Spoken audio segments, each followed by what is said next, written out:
Hello everybody, in this video I will help you with your prelim preparation. I will discuss paper 1 of the 2024 Gauteng prelim and this is question 2. Now this is the actual question and you can see that it counts 13 marks. So my suggestion is that you quickly do this question and then you can look at my answers. Remember, if a question counts 13 marks, then it shouldn't take you longer than 13 minutes to complete the question. Given the quadratic sequence 0, 5, 14 and then it carries on, number 1, write down the value of the fourth term, term 4 of this sequence. So what we will do, there's your sequence. The very first thing that we do is we will find the first difference. Now that means we will say 5 minus 0 is 5. And then we will say 14 minus 5 is 9. Then we will find the second difference. Now the second difference is the difference between the first differences. So we will say 9 minus 5 is 4. Now we want this term's value, term 4. So what we do is we know that the second difference is 4. Then we go back to the first difference. We add 4 and then that term is 13 and then we go back to the 14 and we add the 13 and then we get to the fourth term and the answer 27 and it's worth all that work for 1 mark. This question wants us to determine an expression for the nth term of the sequence. You are with me? The question could also be give the formula for the general term. So let's see. First of all, you have some formulas that will help you, but remember they are not on the formula sheet, so you must learn them. The first one, this one says 2a is equal to the first second difference. Then you're going to use this help formula 3a plus b is first difference. Then term 1 is a plus b plus c and then there's your general formula because we will find values for a, b and c. Now let's go. Remember they are not on the formula sheet. Now what does this say? This one says 2a equals the first second difference. So there you find the second difference and the first one is 4. So in that one's place you will substitute 4 and then we solve a. Divide by 2 and a is equal to 2. Back to the second formula. Now in a's place you will substitute the 2 that you have just calculated and then this says the first difference. So you go to the first difference and the first difference was 5. So we substitute. 3 times 2 plus b is equal to 5. 6 plus b is equal to 5. Let's solve b. The 6 walks across and b's value is -1. On the third formula, term 1 equals a plus b plus c. So term 1 is the first term of your sequence. So there you will substitute 0. A we calculated was 2 and b in the previous one -1 plus c. And then we will solve c. 2 minus 1 is 1. The 1 walks across. C's value is -1.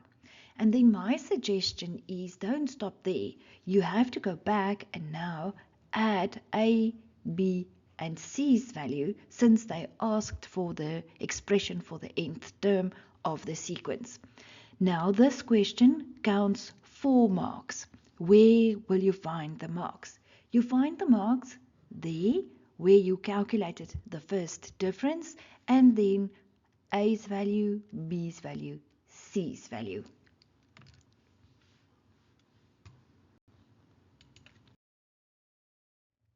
Calculate the number of terms in the sequence. So what does that mean? That means you can see the sequence there, and then there's 860, but that one is the value of the term.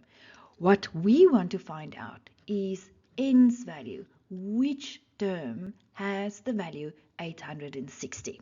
So from the previous formula we calculated, we can now in Tn's place substitute the 860 since we want to work out n's value. So now you equate the equation to 860 and it works across and you get it into standard form. So 2n squared minus n minus 861 equals 0. And then that thing, use the quadratic formula to factorize. So there's your quadratic formula, and then this is where you will substitute. Now I just want to show you again. The coefficient of n squared is a, the coefficient of n is b, and the constant term is c's value. Then you will see this is a very, very important step. This is where I show the examiner where I substitute it into the formula, because they know that you're very clever and you can work that calculator, but you have to show this. If you don't show this substitution, you will lose a mark, and then your sum was right, but there's still a mark left, missing, I mean. Now we can say minus times a minus is a plus. Well, you can just work it out with your calculator, and then you will find that the answers are n is 21 or n is negative 20,5. Now you will see I cancelled out this one, so it's not equal to that. Why? Because you can't get a negative term and neither can you get a decimal there. So the real answer is n is equal to 21. Where are the marks? The marks are here. Number one, where you substituted the 860, and then, believe it or not, the other mark is for showing where you substituted into the quadratic formula. And the third mark is in fact not for the answer n is 21, it's for deciding this was not the answer. 3 marks.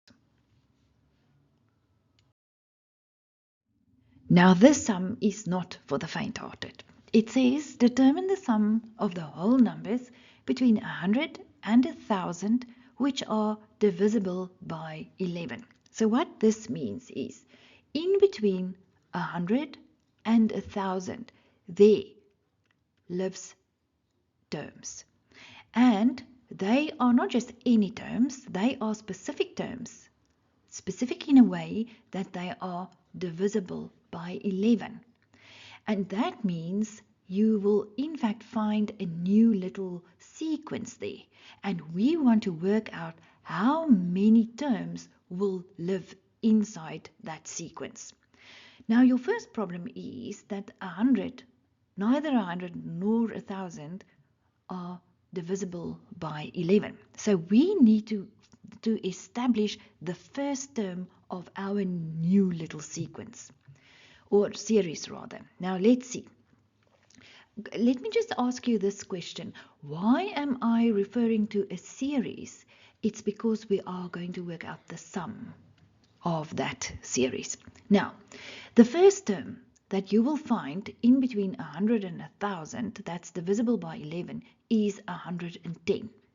Now, I don't know if you know or if you can remember this from lower grades, but if you want to test whether a number is divisible by 11, what you do is you add this number and that number. 1 plus 0 is 1, and then you bring down that number. And then you subtract the 2. 1 minus 1 is 0. And then if this answer is a 0 or an 11, then that number 110 is divisible by 11. That's how it works. Let's check number 121. Let's do it there. 121. 1 plus 1 is 2, and you bring down the 2, and then you subtract. 2 minus 2 is 0, and yes, this number is a 0 or an 11, so therefore it's divisible. So now you understand where I got my series from. Now what are we looking for? We want n. So we can say that A is 110, and then D is obviously 11 because it's the multiples. Divisible by 11 means the multiples of 11. And then into this little formula. Now Tn, why are we doing this now? Tn means it's this term's value. So what are we calculating? We are finding n. In other words, we want to know what is that term's term number. How many terms in the sequence? So in Tn's place, that's the value of the term, equals A is 110 plus n minus 1 and D is 11.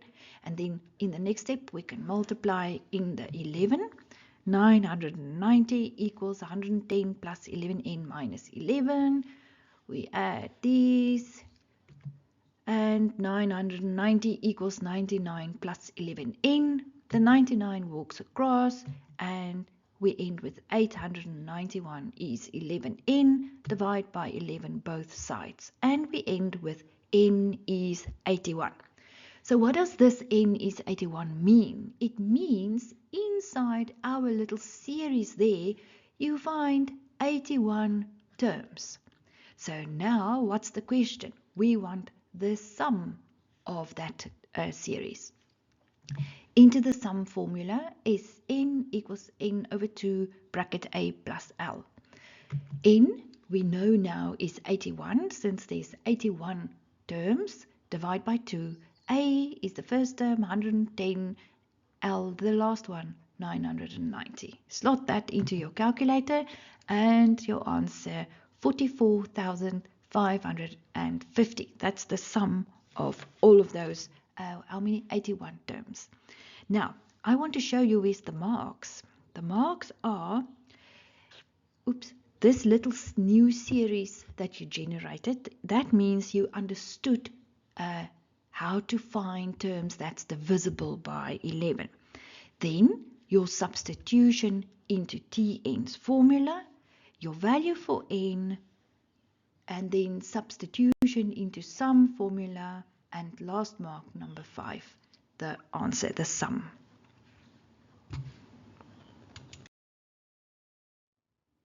Thank you for watching my video.